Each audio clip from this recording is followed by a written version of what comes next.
friends, MD Vegan. On my gentle juice fasting day, I do once a week, only drinking, ideally. If I feel bad, I eat a little bit. That's why it's gentle. That's good because we need a little bit of focus and a little bit of maybe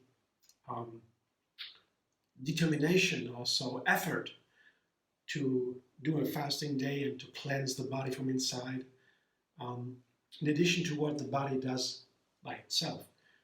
Every night we have a cleansing, we have a reset, reboot the system, we sleep long and deep.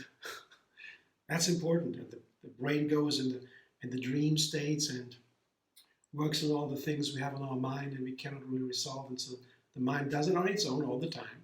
So we go further and do a little bit more because we're living in challenging times. Industrialized countries have more. It's not just like in nature where we can do,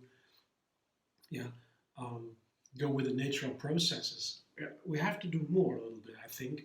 I feel you have to optimize a little bit. I do it once a week. So that is a whole week not eating, a little bit discipline. The night before, the night after, obviously, that's then almost 2 days. Count all together. That's a long period. It's a long reset, a long, rebooting of the system, and it really works great. And the fact that it is gentle seems like a weak thing, but you have to think about long term, because it's not just once a week; it's forever, every week, for decades, the whole life. It's part of my diet now. It's part of my diet. It's a regular part of my diet, not eating. It's very important. To learn to not eat to this time, for me, was important. I have always had eating issues. I wanted to eat more because early childhood things doesn't really matter now. But yeah, everybody has their own. To me, it was overeating, and fasting was a great help to me, not to overeat, to learn to discipline just a little bit. I tried all kinds of fasting, but the gentle juice fasting, it comes from living in the flow, living a compassionate lifestyle. That is the best for me. And I think it's for everybody because science says if you only do fasting one day only, then you can do it without any problems. You don't need medical surveillance. You don't need. If you're healthy and feel great, these are the two conditions. You have to be healthy and feel great. Then fasting a day is no problem. But when you do more than one day, you might harm your inner organs without noticing it. So you have to be a little bit more observant with that. Maybe you would then look for medical surveillance or some professional surveillance for that. But one day is really for everyone. So that's cool, and that's why I choose it. And I like the things going long term. I do things all the time. I have routines, but I have, of course, space in these routines to make changes all the time. I do everything I do different all the time. While doing the same, I do it different, a different way all the time. That keeps me alive and creative. And that's what I do on a fasting day. I always create a new juice recipe. Today I have I feature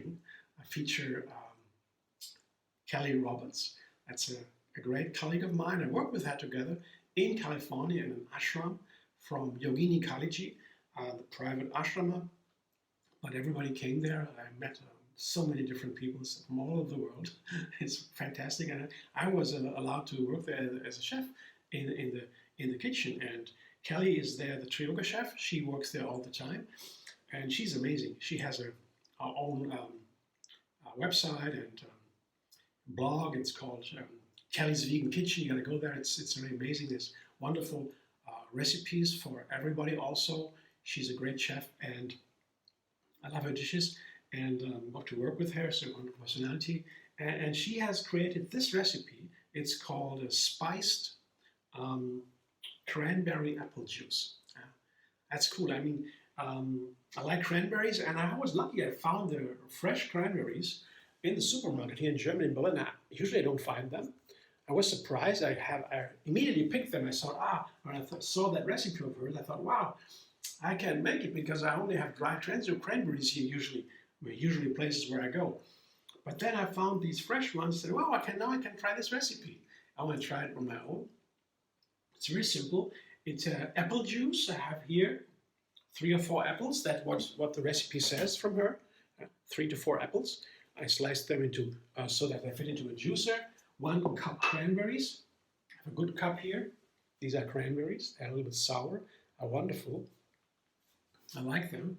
I know in America and the USA it's very used. They have it very often all kinds of cranberries. I only know that usually I have the fresh, the dried ones. That we know that here. They're sweet, of course, have a little bit of sour flavor, but the fresh ones are really so fascinating. I'm glad I have them. And then she puts 1 slice of lemon. She always does that. I like that. Slice of lemon with the peel. That's only a small amount of peel, and the whole part of the whole lemon. And she always oftentimes uses that. I learned that from her. And a good piece of ginger. Lemon and ginger is a classic to add to many recipes. It enhances the other flavors, keeps it fresh. The fire of the ginger allows us easier to absorb the nutrients. The fire of the ginger does that. The Indian cuisine, the Indian Ayurveda, they have always this fire idea, the fire for digestion, and ginger stands for that a lot.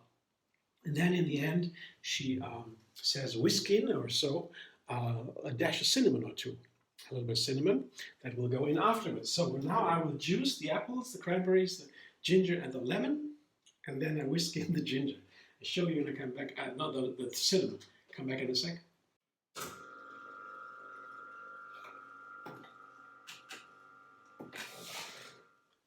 That's the first part of the juice, where the apples, the cranberries, the lemon, and the ginger has been juiced.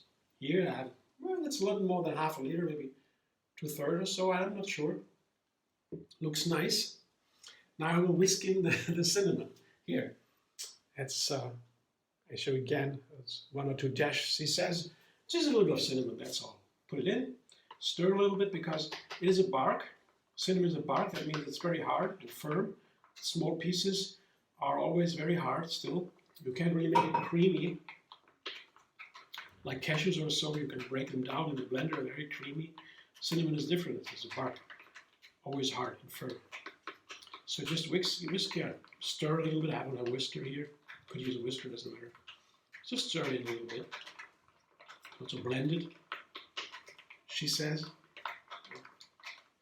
I'm excited. I'm going to taste it now. Looks very nice. I like the color. I love apple juice. It's an apple juice basically. But here add some cranberries. And let's see what it does. Usually I add a little bit of lemon to the apple juice. Here just 1 slice. It's just the idea of a lemon. But the sour comes from it's very coming from the apples. The sweet and sour and a little bit sour, that's fantastic. And the ginger also. I like to add ginger to apple juice too. That's a very classic in my kitchen. Apples, a little lemon, and the ginger. Then you have our only lemon, ginger, and you have a sparkling apple juice just for the ginger. That's amazing. So, all these ingredients I know. And just the cranberries. That's so exciting. Let's taste it. Wow. Wow. That's awesome. Oh yeah. It gets a really new twist. The cranberries, they have a little bit of tartness there. It's very hidden. It's an amazing composition.